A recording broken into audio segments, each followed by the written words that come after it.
Assalamualaikum warahmatullahi wabarakatuh. Perkenalkan, nama saya Diva Kamila dengan NIM 01 dari kelas 4A PGMI akan mereview 12 makalah pada mata kuliah Bahasa dan Sastra Indonesia. Pembahasan yang pertama adalah deskripsi benda. Kata benda merupakan nama dari segala sesuatu yang dibendakan. Karakteristiknya diikuti oleh frasa yang dan sangat, terbentuk dari imbuhan serta dapat diingkari dengan kata bukan. Adapun jenisnya yaitu kata benda konkret, kata benda yang wujud bendanya nampak seperti nama diri Diva, nama jenis mobil, nama zat air, dan nama kumpulan seperti lautan.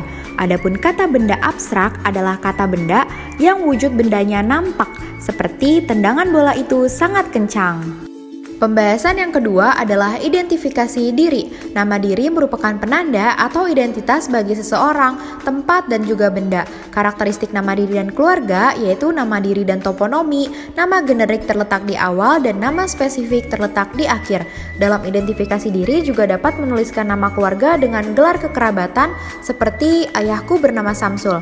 Kemudian menuliskan nama sejawat dengan status sosialnya seperti pangeran, gelar sarjana, dan juga jasa para pahlawan, dan juga dapat menuliskan nama teman dengan pangkat akademisnya.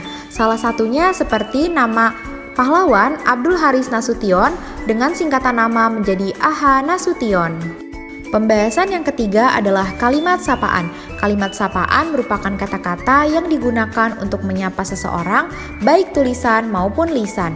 Ciri-cirinya yaitu menggunakan huruf kapital, disesuaikan dengan kondisi percakapan, dipengaruhi oleh adat istiadat, dan pemilihan kata sapaan dipengaruhi oleh status. Contohnya seperti silahkan masuk Bu. Adapun contoh kalimat sapaan untuk teman sebaya seperti Hai Diva, apa kabar? Diva menjawab kabar baik. Dan kalimat sapaan untuk orang yang lebih tua seperti saya berangkat duluan ya Bu. Pembahasan yang keempat adalah dialog, prolog, dan epilog. Dialog merupakan percakapan yang dilakukan oleh dua orang atau lebih. Prolog merupakan pengantar naskah yang berisi keterangan untuk cerita yang akan disajikan, dan epilog merupakan bagian akhir yang berisi intisari dari sebuah cerita. Adapun contoh dialog, prolog, dan epilog terdapat pada mind map yang sudah tertera. Kemudian terdapat berdialog dengan teman sejawat. Beberapa ciri-cirinya diantaranya saling mendengarkan untuk memahami, berdialog lebih deskriptif, dan mengajukan pertanyaan terbuka. Pembahasan yang kelima adalah jenis-jenis membaca dan membaca petunjuk. Membaca merupakan proses memahami pesan tertulis dari penulis kepada pembacanya.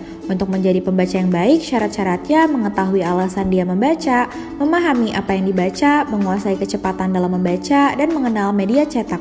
Kemudian jenis-jenis membaca diantaranya membaca menyaring, membaca dalam hati, membaca ekstensif, dan membaca intensif. Kemudian membaca petunjuk merupakan membaca yang ditujukan untuk memberitahu pemakaian proses atau penggunaan suatu barang, seperti cara menggunakan obat. Kemudian terdapat tata cara membaca dengan baik dan benar, diantaranya memilih waktu yang pas, membaca doa, dan memilih tempat dan suasana yang nyaman. Pembahasan yang keenam adalah tata cara membaca puisi dan membaca teks. Puisi merupakan karya sastra yang berasal dari kata-kata indah dan terikat kepada irama, rima, dan bait. Ciri-cirinya pengarangnya tidak diketahui, terikat kepada baris, rima, dan irama, serta gaya bahasanya statis. Sedangkan prosa yaitu karya sastra yang berasal dari karangan bebas dan tidak terikat kepada irama, rima, dan bait. Karakteristiknya memiliki tema, alur, penokohan, latar, gaya bahasa, dan bentuknya bebas. Adapun tata cara membaca puisi memperhatikan pemenggalan yang tepat, latihan membaca dengan berirama, pengucapan vokal, dan gerak tubuh, sedangkan tata cara membaca teks memperhatikan intonasi yang tepat, pelafalan yang tepat, dan jeda yang tepat. Pembahasan yang ketujuh adalah menulis tegak bersambung. Menulis tegak bersambung artinya adalah menulis dengan menggabungkan huruf melalui gerakan tangan yang membentuk huruf bersambung. Dapat dilakukan dengan cara menulis per huruf A sampai Z, menulis per kata, dan menulis kalimat bersambung. Adapun media yang dapat digunakan yaitu buku garis 3 tebal atau tipis. Langkah-langkahnya yaitu menulis dengan huruf kecil, memulai dari tepi bawah garis ketiga. Siswa dapat membedakan huruf jambulan ekor, mengulangi sampai hafal, serta berlatih menulis huruf sambung yang besar. Manfaat menulis tegak bersambung diantaranya merangsang daya otak agar lebih kreatif, melatih penulisan lebih cepat, dan mengasah daya seni pada siswa. Pembahasan yang ke-8 adalah ringkasan. Ringkasan merupakan sekumpulan informasi berisi penyajian karangan dalam bentuk singkat dan efektif. Salah satu cirinya yaitu tidak meninggalkan urutan karangan. Kemudian terdapat ikhtisar, yaitu intisari dari sebuah tulisan yang dirangkum dan urutannya tidak sesuai dengan karangan yang asli. Adapun perbedaannya, ringkasan tersusun secara sistematis dan sesuai dengan karangan aslinya, sedangkan ikhtisar tidak berdasarkan susunan yang asli.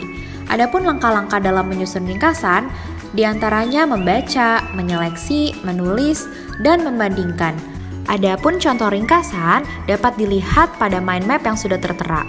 Pembahasan yang ke-9 adalah parafrase. Parafrase merupakan kegiatan mengungkapkan makna tersembunyi dari sebuah teks yang menggunakan bahasa sendiri tanpa mengubah makna aslinya. Langkah-langkah dalam membuatnya yaitu membaca dan memahami isi keseluruhan teks, mencari makna terhadap kosakata yang sulit, memberi tanda bacaan, mencatat beberapa kata kunci, mengembangkan kata kunci, dan menyusun gagasan pokok. Adapun contoh-contoh parafrase, diantaranya parafrase puisi menjadi prosa, parafrase prosa menjadi puisi, dan parafrase naskah drama menjadi prosa atau cerita. Adapun contohnya dapat dilihat pada mind map yang sudah tertera.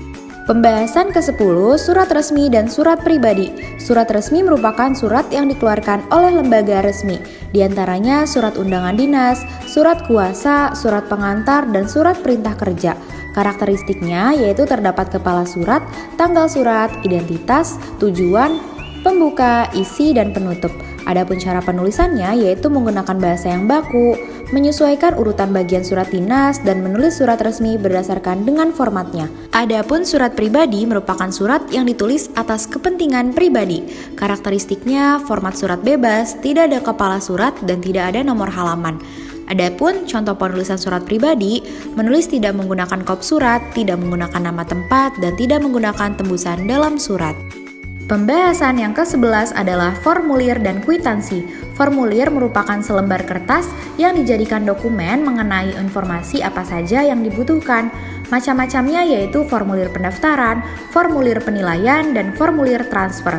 Adapun tata cara pengisian formulir yaitu menulis nama lengkap, menulis dengan huruf besar, menulis alamat, menulis tujuan, dan menyertakan tanda tangan. Kemudian kwitansi. Kwitansi merupakan tanda bukti transaksi dari pembayaran dan penerimaan uang. Macam-macamnya yaitu kwitansi bukti pembayaran, kwitansi transfer uang, dan kwitansi cash receipt, yaitu sebagai pendataan dan pengarsipan yang berisi uang masuk dan uang keluar. Adapun tata cara pengisian kwitansi yaitu mempersiapkan belangko, mempersiapkan pulpen hitam, dan mempersiapkan stempel. Kemudian pembahasan yang ke-12 adalah naskah pidato. Pidato merupakan kegiatan menyampaikan gagasan, pokok pikiran, dan ide yang disampaikan dalam bentuk lisan di depan masyarakat umum.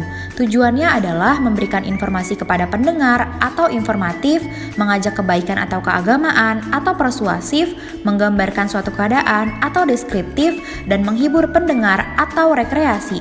Adapun langkah-langkah menulis pidato, yang pertama adalah menentukan tema dalam pidato, yang kedua menentukan poin penting dalam pidato, yang ketiga menyusun kerangka seperti pendahuluan, isi, kesimpulan, dan penutup, dan yang terakhir mengembangkan kerangka pidato. Demikian video kali ini, semoga bermanfaat. Kurang lebihnya mohon maaf. Wassalamualaikum warahmatullahi wabarakatuh.